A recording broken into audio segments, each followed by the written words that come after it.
আসসালামু আলাইকুম। আমাদের প্রধানমন্ত্রী বিভিন্ন দৃষ্টান্ত দেখাচ্ছেন, বিভিন্ন আম নতুন জিনিস আমাদেরকে দেখাচ্ছেন। যেমন উনি বিভিন্ন জায়গায় হাঁটছেন, হেঁটে যাচ্ছেন। তারপর হচ্ছে প্রোটোকল আ যতটা সম্ভব প্রোটোকল কম, অর্থাৎ বিশেষ করে গাড়ি চলাচলের সময় কম গাড়ি ব্যবহার করার সিদ্ধান্ত নিয়েছেন। এগুলি চমৎকার বিষয়। আমরা অতীতে যে প্রধানমন্ত্রী দেখেছি তারা সবসময় দেখলাম শুধু প্রধানমন্ত্রী না, মন্ত্রীও যেই গাড়ি ব্যবহার করত, তারা রাস্তা বন্ধ করে গাড়ি ব্যবহার করত। রাস্তা বন্ধ করে এই চলাচল করত।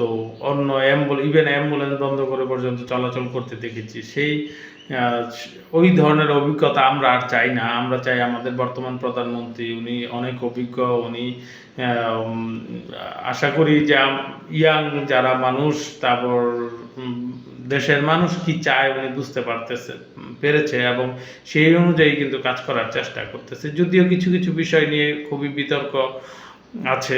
যেমন বিশেষ করে বাংলাদেশ ব্যাংকের গভর্নর নিয়োগ দেওয়ার ব্যাপারে খুবই বিতর্ক হচ্ছে এখনো।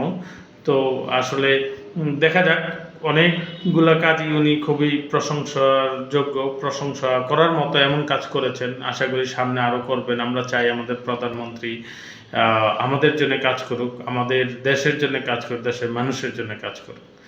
আর সমালোচনা যেগুলা হচ্ছে, আশা করি উনি এই সমালোচনাগুলো ভালোভাবে দেখে এই সমালোচনার আমাদেরকে ভুল প্রমাণের জন্য কাজ করবেন।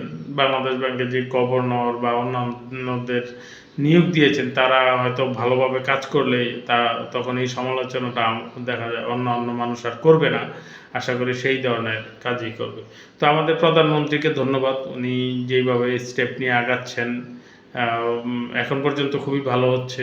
উনি ফ্যামিলি কার্ড নিয়েও কাজ করতেছেন। ঈদের আগে নাকি পাইলট প্রজেক্ট শুরু হবে। ইনশাআল্লাহ দেখা যাক। তো তো আশা করি আমরা আগামী ৫ বছর উনার নেতৃত্বে ভালোই দেশটি চলবে। আসসালামু আলাইকুম।